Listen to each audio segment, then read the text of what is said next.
Stay hungry, stay foolish. I want to thank our sponsor, Zai, boldly transforming the future of financial services with a suite of embedded products and services, enabling businesses to move funds with ease and manage multiple payment workflows. Check out Zai at hellozai.com. Let's get into the latest episode of Brains, Beliefs and Biases here on The Innovation Show with the author of Why We Do What We Do, Dr. Helena Boschi. The brain is the basis of everything we do. How we communicate, how we behave, feel, remember, pay attention, create, influence and decide. Today's episode combines scientific research with concrete examples and illustrative stories to clarify the complex mechanisms of the human brain. It offers valuable insights into how our brain works every day at home and at work, and provides practical ideas and tips to help us lead happy, healthy, and productive lives. The thoughts you have and the words that you speak all have an effect on your neural architecture, and today's book explains what that means in a way you can understand. It is a great pleasure to welcome the author of that book, Why We Do What We Do, Understanding Our Brain to Get the Best Out of Ourselves and Others. Dr. Helena Boschi, welcome to the show. Thank you, Aidan. It's great to be here. It's great to have you on the show, and I absolutely love the book, and I'm so happy to say to our audience, I have a copy up for grabs. Just sign up to the innovationshow.io newsletter and you'll be in the hat to win a copy of this brilliant book. If you want to understand the brain, Helena does a magnificent job of breaking it down for us, the layperson. So maybe we'll start with neurons, synapses, lobes, and hemispheres to kind of give an overview of the structure of the brain as a way to start the show today. So we have this remarkable setup where you have lobes. So you have around 4 lobes split across 2 hemispheres. And these lobes are the frontal lobe, the temporal lobe, parietal and occipital. So frontal is here, parietal here, occipital and temporal here. And these are split across 2 hemispheres. And they are designed to work as an integrated whole, but also do kind of different things. And they develop at different times of our development, when we're growing up. The frontal lobe is talked about a lot now because we are exploring more about the teenage brain. And this is the last part of the brain that fully forms when we're growing up. As Robert Sapolsky says, it's a 25-year construction project, and it doesn't fully form until we're in our mid-20s. So this might explain why, and this houses our executive functioning, our decision-making, a lot of our rational thought and judgment. But it might also explain, if we said teenagers have an underdeveloped frontal lobe, it does explain quite a lot about the behavior that we see around us. The temporal lobe, a lot is going on in there. It houses our endocrine system, hormonal release, one of our memory structures, a very important one called the hippocampus. This sits next to the amygdala, which lights up whenever there's anything uncertain, potentially threatening, unusual, keeps us alive. And the hypothalamus, which is our master gland working with our pituitary gland. The parietal lobe takes in sensory information. It also is one of the areas of the brain linked to movement, visual perception, spatial awareness. Not visual perception, but spatial awareness. And Einstein's parietal lobe was a little bit bigger than the normal human parietal lobe. And our seeing brain, the visual cortex at the back of the head, this is the part of the brain we see with. And information is always being communicated between all of these areas to help us deal with the environment. And the brain is set up to keep us alive. But more importantly, the brain is designed to avoid death. So it is very sensitive to anything potentially threatening. So it had to learn very quickly, is that a snake? Is that a stick? Is that a snake? Is that a stick? And so it had to make a very rapid prediction to keep us alive. So it would rather err on the side of caution and overreact to something than say, you're okay. So we do have a brain that's designed to react to the world around us very quickly. And of course, the world of COVID, where we've been bombarded with information, we have become more sensitive to more threatening information and stimuli around us. So the brain is now very sensitive to anything potentially uncertain or threatening. And so we are more reactive to the world around us. Then deep inside the brain, we have neurons. We have around 86 billion neurons. They're all socially distanced. None of them touch. And electricity comes charging down. The axon terminal, it can't jump over a gap. So it's turned into these incredible chemical messengers called neurotransmitters that take the message on. And these really are our chemicals of emotion. They affect our mood and well-being. We've heard of a lot of them. Serotonin, which makes us happy. Oxytocin, which makes us bond and love. GABA, which makes us relax. Dopamine, which keeps us motivated. It's released in anticipation of a reward. Acetylcholine and noradrenaline, which keep us moving and switched on. There are many of them. Melatonin, which helps us sleep. So these have all got to be kept in careful balance. And when the world is out of balance, our poor brain gets out of balance as well. So we have to really look after it and try and get it to reset itself in a world that feels a little bit uncertain at the moment. We're going to do part 2 of today's episode as well. And in that part 2, we're going to explain change management, how biases affect us, etc. So this is part of the Brains, Beliefs, Biases series. So it's absolutely perfect. Also, change management. Most of our audience, Helena, work in change management and innovation.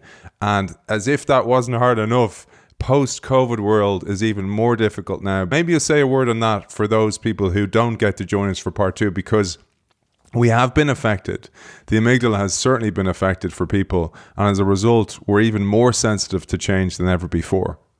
Yes, and even pre-COVID, telling the brain to embrace change is almost an impossible ask, because the brain's job is to keep us, to keep us alive. And so it has to be able to, it's set up to be able to have to predict quickly how we need to deal with the world. So because of that, change, which is very unpredictable, uncertainty, which is very unpredictable, these are things that aren't naturally embraced by an instrument that has to make these rapid predictions and loves to feel in control. Post-COVID, we've switched on these survival mechanisms over and over again. So the same systems that keep us alive in normal times, in more relaxed times, were already being switched on too much. We were already living in a world where we're being bombarded by information. Social media had exerted quite a pernicious effect on particularly on the younger generations, where we crave attention from strangers and we need to feel that endorsement from, the world around us. And we were eating all the wrong foods. So coming into COVID, weren't in great shape. And then we were switching on during COVID because of mass uncertainty and constantly, and fear was starting to take hold. The poor amygdala, whose job it is to go wah wah wah whenever anything is not doesn't feel right. This was being switched on over and over again, setting off this dramatic chain reaction through our entire system, as if we were meeting a real life threat to our lives, real stressor in our environment. This system was only designed to be switched on and switched off very quickly, and it's being switched on over and over again. Now, the more times it gets switched on, the more the brain gets used to being switched on all the time. So it's getting switched on for the tiniest thing, even anticipated threats, things that may not ever happen. It's being switched on for, and even imaginary threats, things that aren't even real. The brain doesn't care. The brain can't tell the difference. It will switch the system on at the same time. So we're living in this very hyper-reactive, hypersensitive world where we have felt fear. And of course, when we feel fear for a long time, anger follows quickly afterwards. And anger and fear come from the same part of the brain. And anger strengthens us to act, mobilizes our muscles, lets us feel in control. And of course, now we're living in a world where we're suffering from the residue of these emotions and still fearful, still angry. And so we're having to try and get back our brains back to a more peaceful state where we can take in information, we can think about things, we can reflect, take a step back from the world around us. but we're on all the time. And this is not what we're designed to be. I thought about how you were saying about the brain, and we'll all have encountered somebody, and I'm sure you have in your travels as well, throughout different organizations, throughout your studies, a Dr. No type character who just goes, no, we're not doing that. No, we're not doing that. And I thought about the brain in a world of unbelievable turbulence. Is that Dr. No just going to go, nah, ain't doing that. That's a threat to us. That's a threat to us. Because a few weeks ago we had on Stephen Kotler, and he was telling us that when your brain actually always operates below its possible threshold. So when you get into the flow state, for example, you're able to get a little bit more out of yourselves than you would. So for example, an athlete in a competition might perform better or do a personal best versus when they're training. And it's because the brain is keeping them below the threshold, because you can lift, say, for example, on the bench press, you think you can lift 150, but actually you can lift 200, but your brain won't let you in case you get injured, etc. And I thought about that as a great metaphor for what we're experiencing, because we're always below that threshold of performance. But I say that to say, and I'd love your thoughts on this, about the neurodiversity of people, because one of the things this show has taught me and my experiences in change management is that when I'm speaking to somebody, I'm speaking to a brain, and that brain is very different to the person standing beside them and that other person over in the room. And when they're having arguments or they're disagreeing about the strategy of an organization or the future of an organization, it's often driven by the variation in the way they perceive the world. When we talk to someone, we assume that our message is being received in the way that it's coming out of us. And people filter information through their the brain receives information through the senses. So this is called sense data. And sense data, this is all the brain has to go on, is sense data. And the brain receives the sense data and then plays around with it inside the brain. And it plays around with it based on, one, what it thinks it knows, two, what it's expecting to hear or see, and three, what it wants to hear or see. So you have this incredible editing going on in the brain.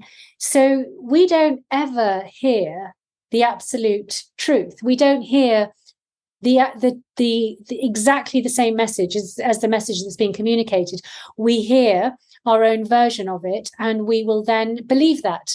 So we always have to have our checks and balances in place. And our biases are part of our psychological immune system. They're there to help us take these very quick shortcuts through the data that we're receiving all the time.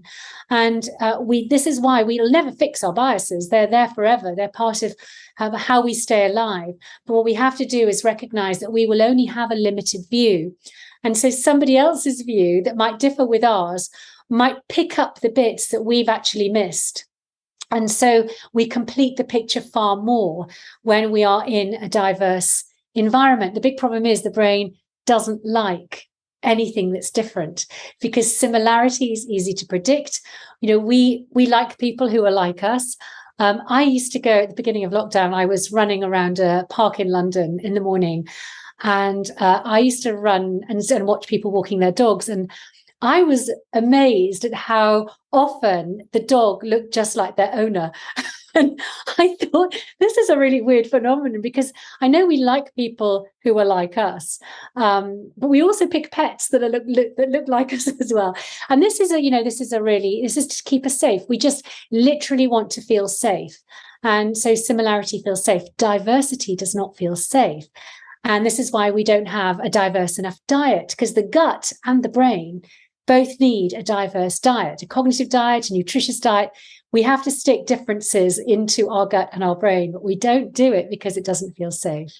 You mentioned diversity there, and there's a contentious issue. I don't know if you remember the book, Men Are From Venus, Women Are From Mars. Yes. Do you remember? Men Are From Mars, Women Are From Venus, yeah. yes. I remember that was being talked about years ago, and I read it, and I didn't really understand it at the time.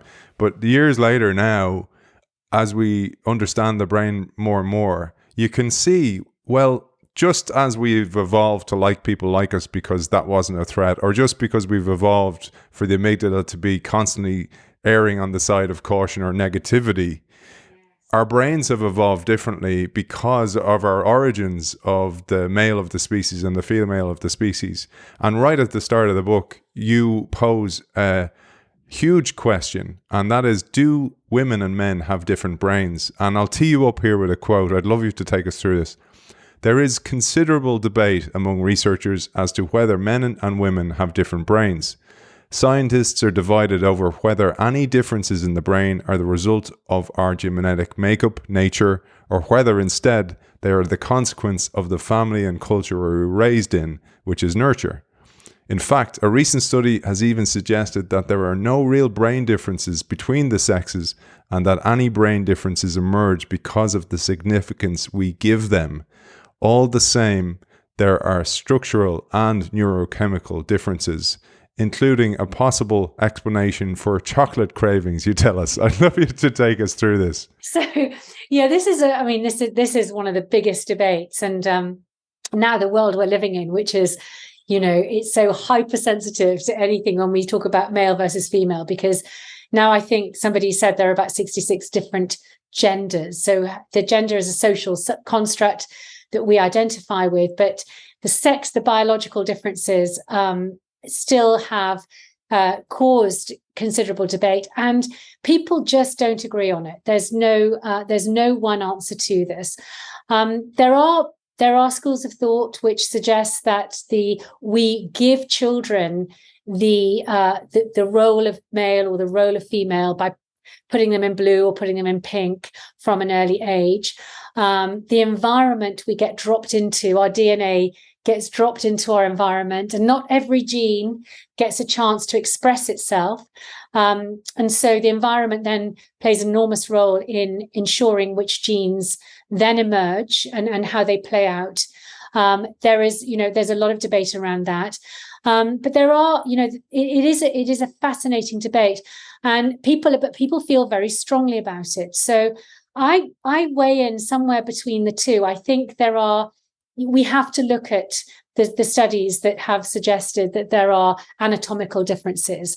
The memory region, the hippocampus, has been found to be larger on the left-hand side of the female brain than the male brain, which might explain why women can remember personal information more, birthdays, anniversaries, every tiny detail of a conversation she had with you last year. She remembers what she was wearing, where she was standing, what she said, what you said, and sometimes men think, well, how the hell does she remember that? Well, I mean, we do have that capacity. The role of testosterone, we can't deny that men tend to produce more testosterone than women.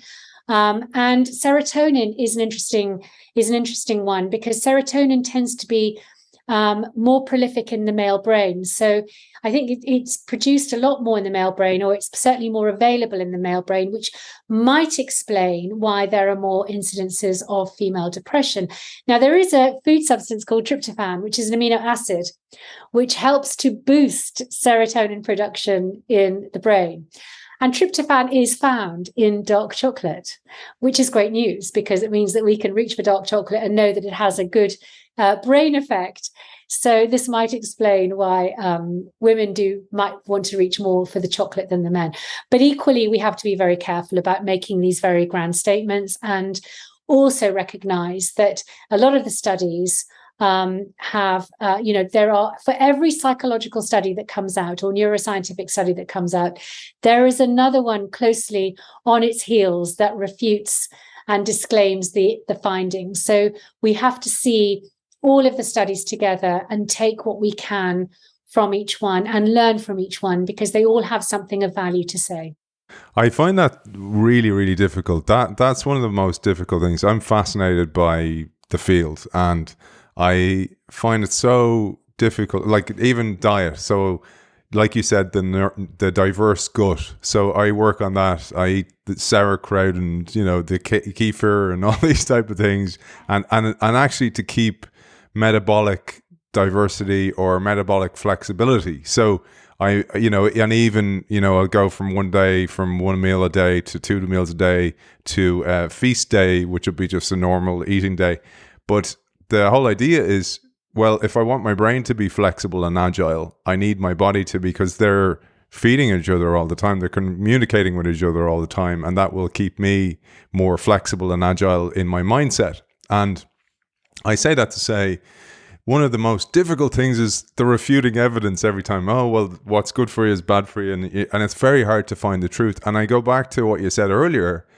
In the pandemic, it was the same thing, because there's such an onslaught of information for people. They don't know which way to turn. And then, as you say in the book as well, in a media landscape that is proliferated by things like polarization and then fake news, it leaves people very, very stressed. So if we think of the brain as a prediction machine, a guessing machine, when I show it on my talks, I show it sort of in a crystal, it was like in a crystal ball, because it's constantly having to second guess how to deal with this, and it doesn't wait for all the information to line up.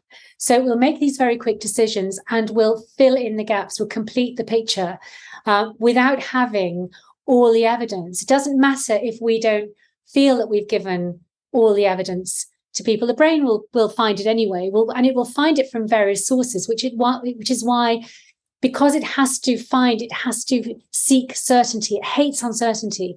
So it seeks certainty and clarity from anywhere it can. So it pulls information from around it, from fake news, from information that we, and remember what I said, we look for information that we expect to see, that we like to see, that conforms with our existing belief system. So we pull information from the world that helps justify our own behavior or justifies our own belief, and we complete the picture that way. And this is why in a situation like the pandemic, it's been really important for organizations to provide as much information as possible, not wait for it to be lined up and perfect, because in that time, people are making their own minds up anyway. We have to get clarity to people and certainty to people and information to people as quickly as possible. I always say not many things are urgent, but clarity really is right now. And I've heard organizations say, work anywhere, from anywhere at any time. And no, that's too abstract. Brain needs to know how, what, when, who, why. Give the brain a reason, give the brain clarity, give the brain certainty. And don't wait for things to be perfect. Just give as much information as you can, because this is what we need.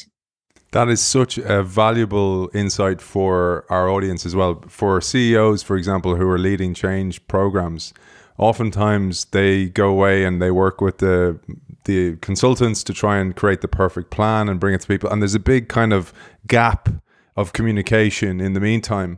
And then they communicate it, or they think they do, in a one-off big town hall meeting, etc. People don't really understand it. And, when I work with organizations and CEOs, I go, you have to communicate what you think is ad nauseum. You think you're overdoing it. And when you think you're overdoing it, you're probably just doing about just right, or maybe still underdoing it, because that for the message to land, people need to hear it over and over and over. That's one thing. And I'd love you to talk about this one, perhaps, is oftentimes many of our audience who work in change roles, for example, heads of innovation or transformation, they have a really loose job description. And at the start, that feels great. You're like, great, that means I can shape it myself. I'll shape my role, etc. And sometimes it works out. Very, very few times it works out. Because we do need the restriction, we need the boundaries. And I always think, Helena, of children and the terrible twos. That whole hypothesis that if they don't get kind of, oh, you can't do that, don't touch the hot cooker, or they don't seem that feel that discipline from their parents, they actually feel worse and they actually feel kind of scared in the world. This is even more important in the teenage years, when teenagers are trying to figure out their own, who they are, and their brains are going through the most incredible amount of changes. So during our early years, we're building connections and synapses. So when two neurons come together through the transference of chemical messengers, the neurotransmitters, we create a synapse, and every time we do something new, we grow a new connection. Now, during our early years, these connections are being being built exponentially. We're having this incredible surge in brain growth. And by the time we get to the teenage years, the brain has to be able to clean up. And this is called synaptic pruning. And so the brains of teenagers are being pruned back as teenagers push boundaries. They take risks because their dopamine levels are high. They are wanting to, they need that endorsement and that encouragement from parents, but they also need those boundaries to know to what extent can I go to this stage? Am I safe enough to explore? And they did a really interesting study, I think, with young kids, and they put young kids playing outside a house. And I don't know if you know this, Aidan, but I don't know where it came from, but they put young kids playing outside a house and there was no fence around the garden. So there was no barrier around the garden. So kids they just sent them outside, said, kids, go play in the garden.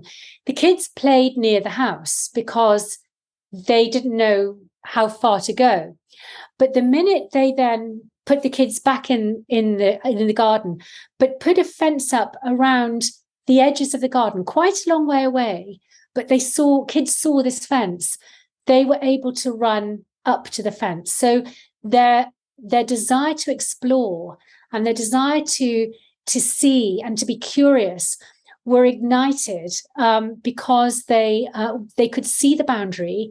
They knew that it was safe because the boundary existed, but it helped them go a little bit further than they would have done had they not had that boundary. So I think we've got to take that lesson in and understand that boundaries are really good. And, creating those, giving people too much freedom is not healthy because we don't know how far we can go.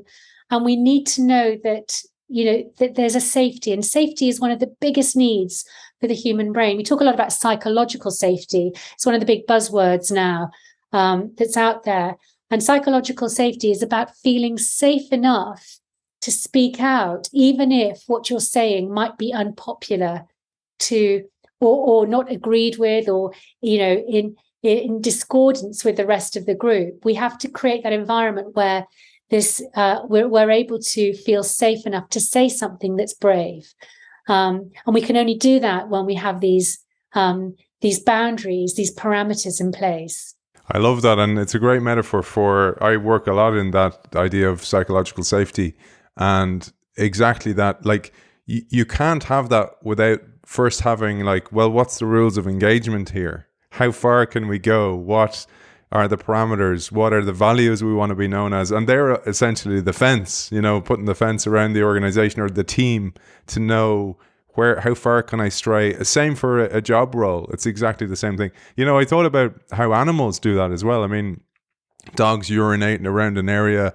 Cats will actually stick to around a house to an area that they know very well. It's the brain. It's the way the brain operates. It's so valuable to know that. But we are animals. I mean, I think we need to see ourselves as animals with very big brains that have been remarkable because they have adapted.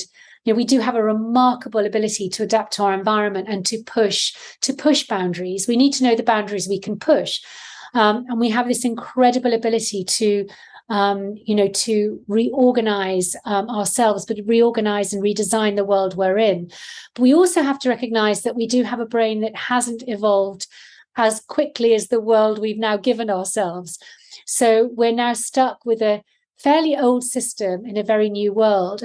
This is why we're starting to see, the impacts of that on our brain, because we haven't always recognized we're not giving ourselves the best possible cognitive diet sometimes because of the world we're now in.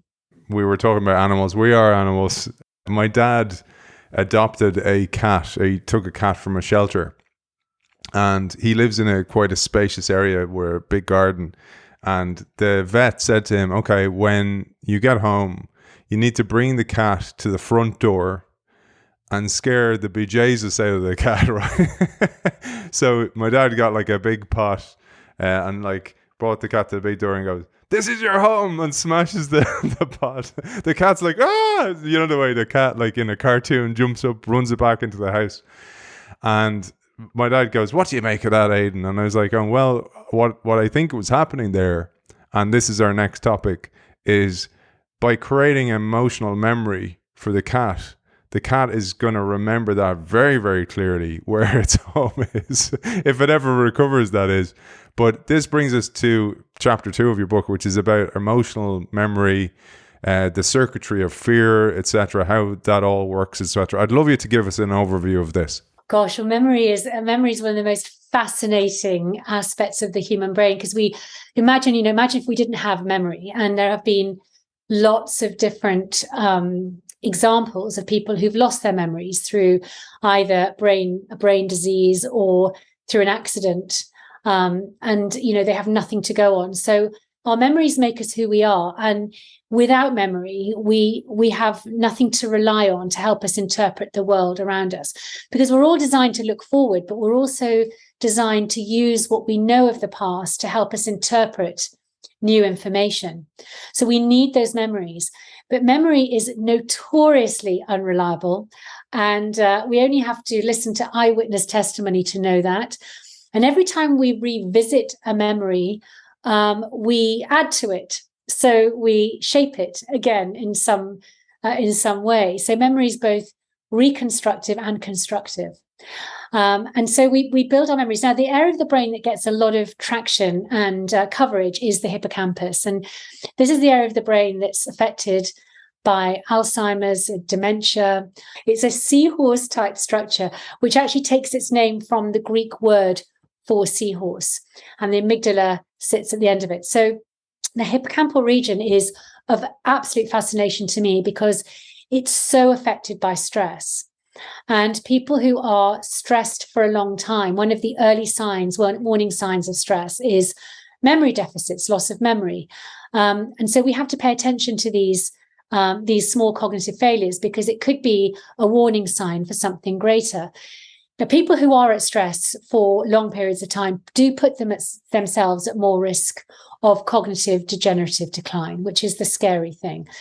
The hippocampus is remarkable because, and this stores our episodic memory. This is memory that's personal to us. Procedural memory, like memory of riding a bike or a skateboard or driving a car, that sits somewhere else in the brain. And so that sits in another area where we house more of our habitual automatic responses. So there's a lovely example of this. So if your hippocampus gets affected, you don't affect your procedural memory. And the best example of this is Clive Waring, who was one of the greatest examples of how memory works. He's still alive today, I hope. And he suffered a terrible brain illness called herpes encephalitis, and he lost most of his memories. His memory exists in 10 seconds now. So his wife, Deborah, has been with him all the way through, but he can't remember an awful lot of his life. He can only remember the here and now. He can remember that he can remember his wife and that he loves his wife, but he can't remember conversations he had 10 seconds ago. But he was the most incredible pianist, and he can still sit down at a piano and play amazingly, but he can't remember his personal memories. So memory is a really incredible thing. Semantic memory, which is memory of facts, like, Paris is the capital of France, that sits again in another part of the brain. So, but the memory function that we tend to rely probably most heavily on is the hippocampal region. Now, the amazing thing about this region is that we can protect it. And one of the things, and I'm not suggesting that if we do this, we definitely won't get dementia or Alzheimer's. But if we exercise, physical cardiovascular exercise actually works like fertilizer or miracle grow on the brain. And this is, I think, quite astounding. So we can actually grow new neurons in the hippocampal region through physical exercise. And the hippocampus only started to really grow when we learned to walk. So like you said earlier, the body and the brain have this symbiotic relationship. We can't just talk about mental well-being. We have to talk about well-being, because the body and the brain have this reciprocal relationship. When we move, our brain is much happier. And because we've lived in a world for the last 2.5 years where we've jammed ourselves into a chair for the whole day and stayed there, or our commute has now gone down to 16 steps. We aren't moving as much, and so our brain has started to suffer as a result. So memory and movement, the hippocampus started to form when we learn to walk. Memory and movement go hand in hand. And so to get the best out of our memory, we've got to keep our body active. The brain is just like a physical muscle, like, your arms or your legs. We could keep it exercised through testing it, giving it challenges all the time. But we do need to make sure that we get the best out of it by constantly giving it these tests and challenges. Because if we don't do that, we lose our capacity to remember. You mentioned that famous black cab test, the knowledge test, where the hippocampus actually gets bigger. I'd love you to take our audience through that. Yes, that was UCL, University College London. So black cab drivers, for those people who are listening who aren't living in London, black cab drivers are a remarkable species because they have to learn something called the knowledge. And the knowledge is about 26,000 routes and little alleyways and landmarks and hotels and buildings and historical sites in London. And they have to commit this to memory. So it's almost like they're creating a neural sat-nav in their brain. And the scientific researchers at UCL wanted to see with the hippocampal region. Now, I've said semantic memory is stored somewhere differently. The hippocampus has to take it in first before it then gets moved. So they're using the hippocampus to as the first port of call for this memory.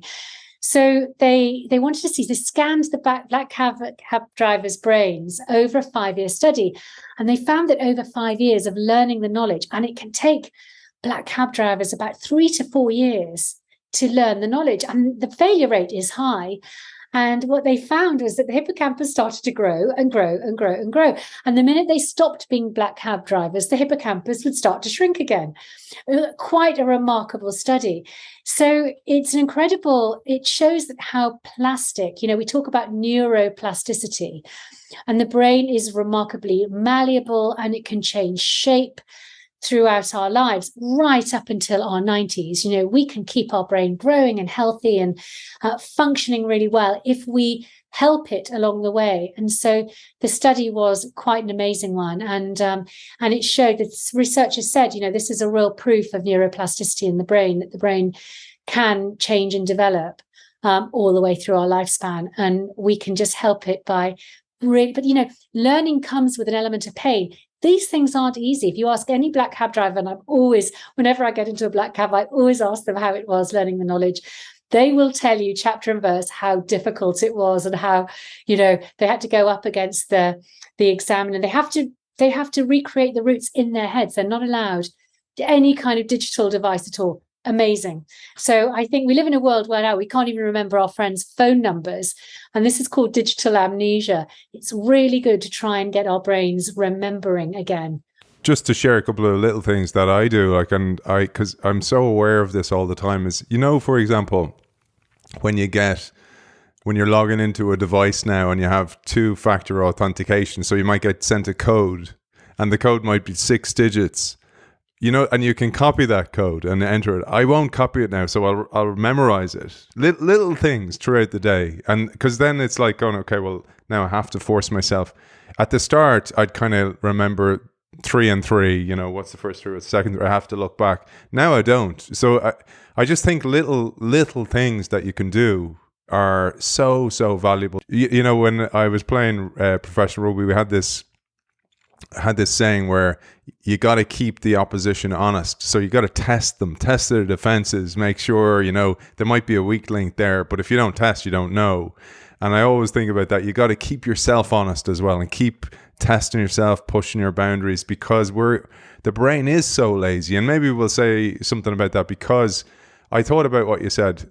They create this neural pathway. They create this mental sat-nav, cerebral sat-nav, and then it actually becomes normal again, and then it normalizes. And I thought about change initiatives again. So you're trying to transform an organization.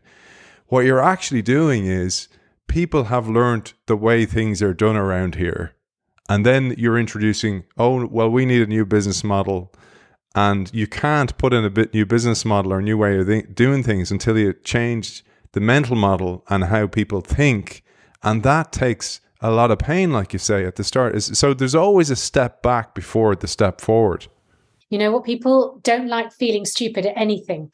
So especially if we get older, we get more experience, and expertise is a blessing and a curse actually for the brain, because when we become expert at anything, what we've done is we've created cognitive automatic processes which feel easy to us, which we rely heavily on. We don't think about driving when we get in the car if we're used to driving, but we will probably remember what it felt like to get into a car for the first time, and it just felt horrible and it felt scary. But after a certain time, when we practice, we create these well-trodden paths in the brain that the brain then loves. And the brain, it's naturally a very lazy instrument, because if we think about historically, the brain had to find the easiest route through to anything. Cognitive ease is what the brain craves, because historically we didn't know when we were going to be fed again. So the brain has taught itself and told the body, lie down a lot, take it easy, don't expend too much energy, don't think too much, don't make too many decisions. You need to conserve your energy, because you don't know where your next meal is coming from. So this is the brain we still have that loves this cognitive ease. So, I always say to people, if I'm with them, fold your arms. It's a very tried and tested trick. So I get people to fold their arms, and then, the way they normally fold their arms. And then if they fold their arms the other way, it feels weird, because it's not something they're used to. And equally, I have little tests that I give people to show them how difficult it is to move away from something that they find cognitively easy. So in change efforts, what we're asking people to do is to give up the cognitive ease that they have created for themselves, and to get themselves off the paths of least resistance, and to rewire their brains. And if you look at a brain that's learning versus a brain that's habitual, the brain that's habitual uses very little energy. The brain that's learning uses a shed load of energy, because it's having to consume all this energy to learn. And this comes with an element of pain. This comes with, feeling we have to learn to feel useless at something again before we feel better. And we have to then practice. And so we practice and practice and practice, but it's easier not to. And so we don't. We give up. I know at the beginning of lockdown, everyone was saying, I'm going to learn 5 languages, 4 instruments. And I'm asking people now, how many languages did you learn? How many instruments? None. Because, it was, and plus we were really scared. We didn't know what was going to happen next. So, it's just easier not to learn. And people who've learned any sport in their adult life, I learned skiing in my late 30s, and I'm still not a great skier. And it was horrible. I hated it. I hated every second. I still don't love it. But I had to watch these children who looked like they were born on skis ski past me with deep frustration, thinking, I'll never get it. But we have to rewire the brain. And when you're asking people to change in organizations and give up what they have become good at, it's a very difficult thing for them to do. And they're not being difficult. Their brains are just saying, hang on a second, I need time to rewire. Give me some time. Be patient with me. This isn't going to be easy. We'll only have time for one more topic, and it was really painful for me to pick here, but I've gone to visual perception because I am so fascinated by this. Like, visual perception uses 2/3 of the electrical activity in the brain. It's a huge part of how we perceive the world, how we actually filter things out that are there. And I always wonder what the heck is there that I can't see. Energy, waves of energy, light that I can't see, colors that I can't perceive, etc. And there's a little quote here that I'll use to tee you up. And please bring it any which way you like. You said, when we receive a visual image from our optic nerve, the brain then adds 2 extra elements to this image: our existing memory and our interpretation of the image that we are currently seeing.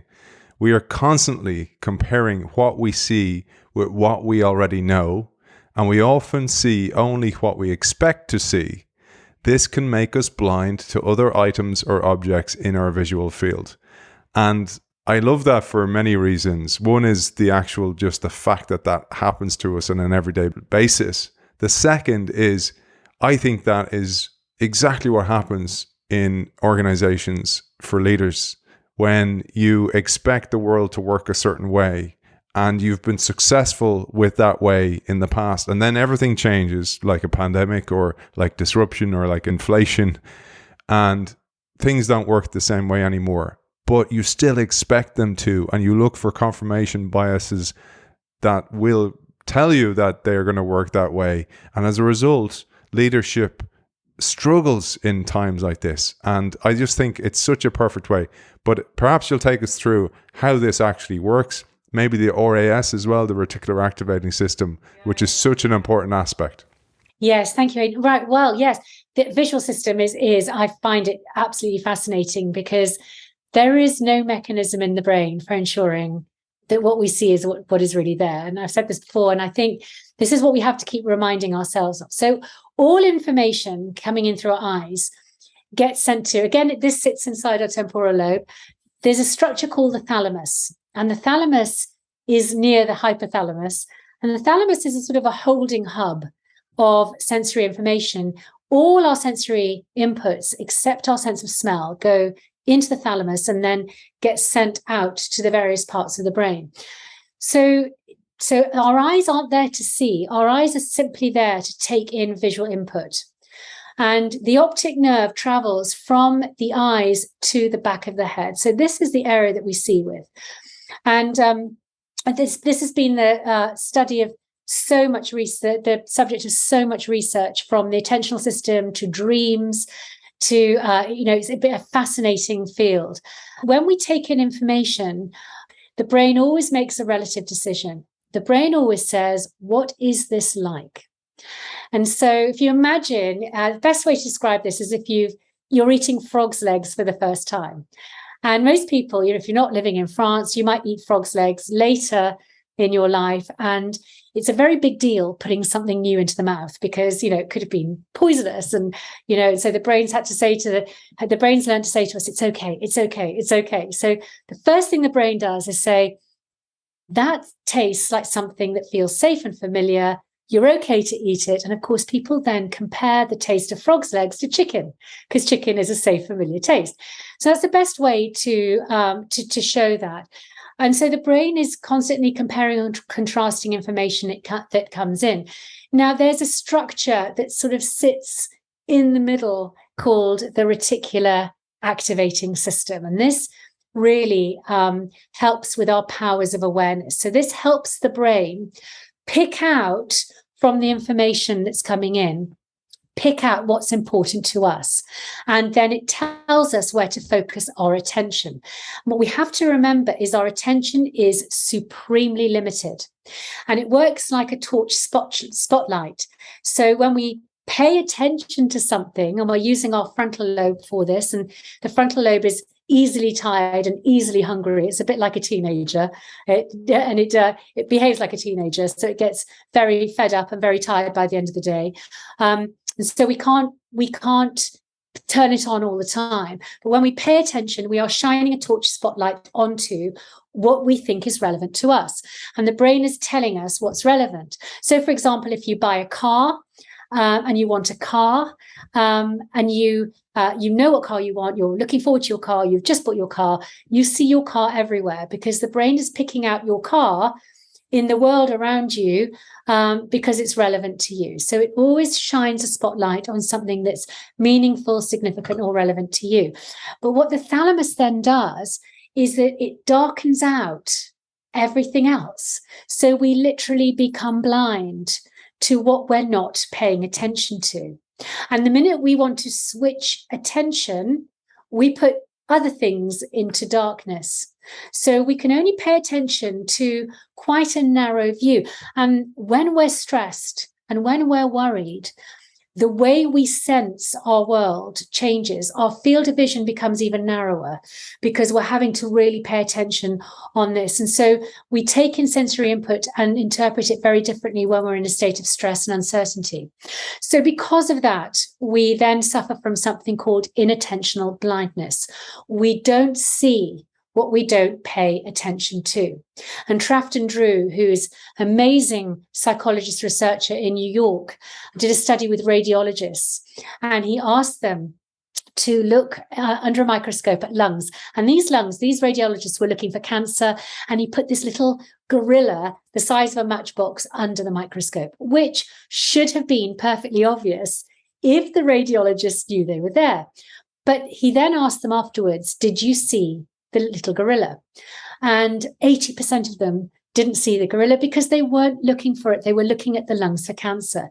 So we literally darken out, we put into shade what we aren't expecting to see, or what we're not paying attention to. And we need to remember this. And so other people might be paying attention to different things. So this is again why we need people with different fields of vision, different lenses around us, so they can pick up things that we might have become blind to. And they may have seen things that we literally haven't seen. And we'd say, well, I didn't see that. Well, you didn't see it not because you're stupid, but because you were actually paying attention to something else. But this explains too why we can't multitask. We can't split our attention into two different areas because the brain simply doesn't let us. And when we try to do this, we put a lot of cognitive pressure on ourselves, and this can feel quite stressful. There's a movie, Helena, that I loved. It's called Wag the Dog. It was like one of the most brilliant movies that didn't really get very far. Robert De Niro, Dustin Hoffman. It was fantastic.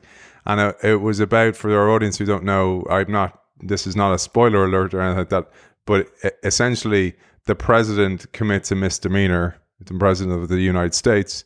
So they create a fake war to divert attention for everybody.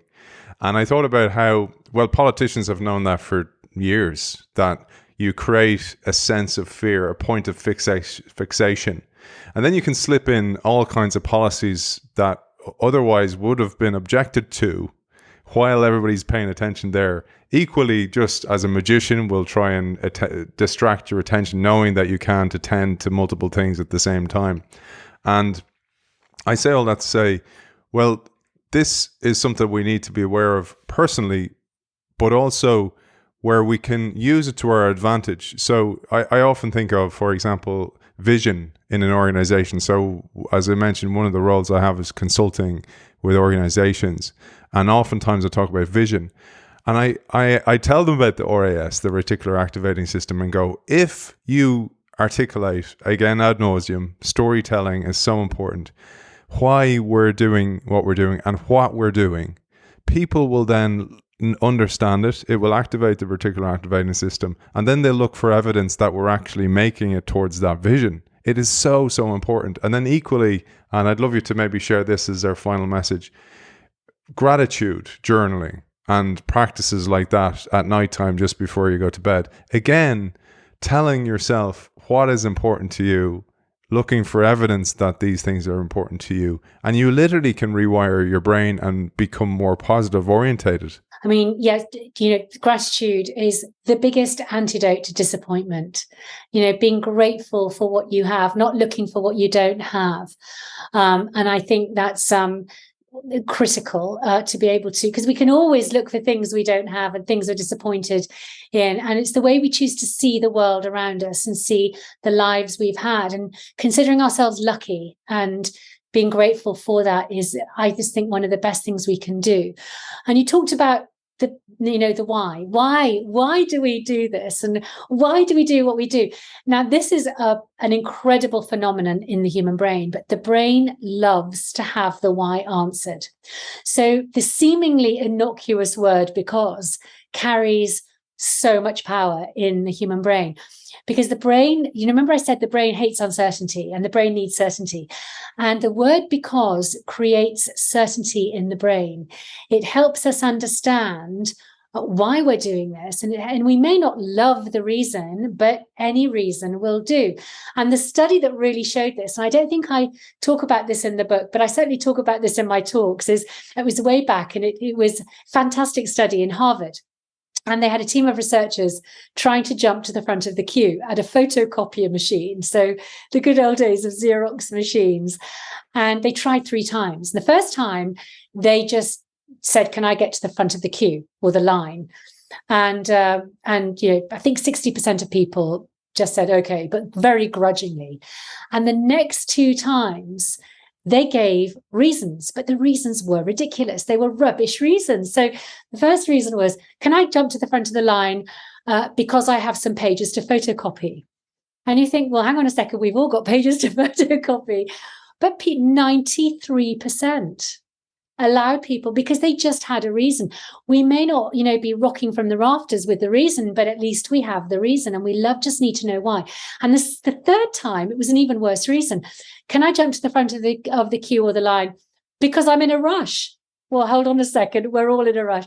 And again, 93 to 94%. So unbelievable. So the brain loves to know why, and giving people a reason to be there, a reason to connect. And this is why now the work, giving people this reason to come back to the office, to come back to be with each other. Because remember, people are very frightened still.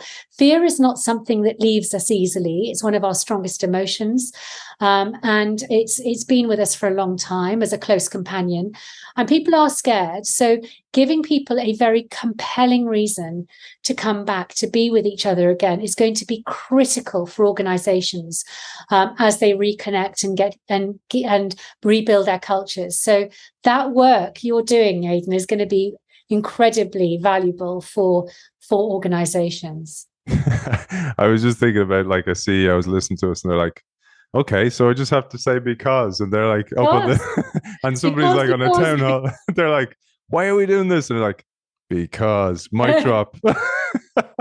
Exactly. And that's what we say to kids, just because. Yeah, exactly. And they don't argue with that sometimes. No. Because, but we do have to we have to give a reason. It doesn't.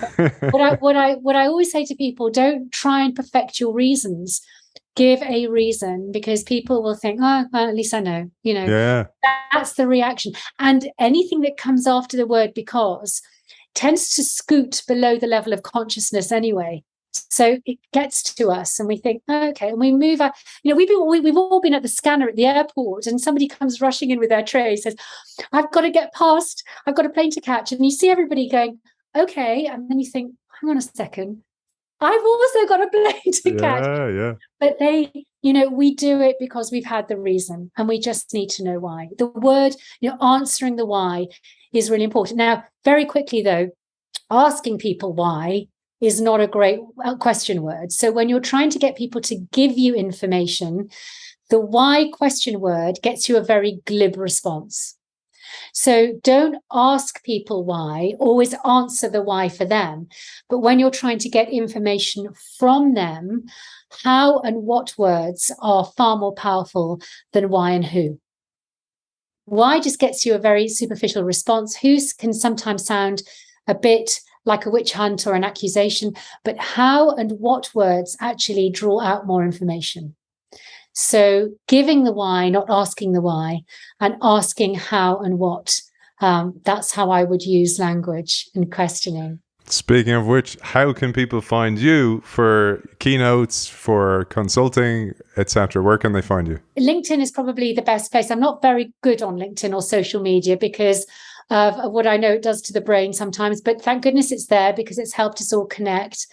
And if you Google me, you'll probably find me somewhere on the internet. I do have a little business called Checkered Leopard with a very I wrote it all in rhyme because I was raised on Dr. Seuss and I just love rhyme. So I just did it really in a fun way. But yes, you will find me on LinkedIn. That's probably the best place to find me. And I really look forward to part 2. We'll get into so much more. It's been an absolute pleasure talking to you. Just a reminder to our audience, I have a copy of Helena's brilliant book up for grabs, Why We Do What We Do, Understanding Our Brain to Get the Best Out of Ourselves and Others. Dr. Helena Boschi, thank you for joining us. Thank you, Aidan. It's been an absolute pleasure. Nice one, Helena. As always, thank you to our sponsor, Xi, boldly transforming the future of financial services with a suite of embedded products and services, enabling businesses to manage multiple payment workflows and move funds with ease. Check out Xi at helloxi.com. And I'll see you soon for part 2 of Why We Do What We Do with Helena Boschi.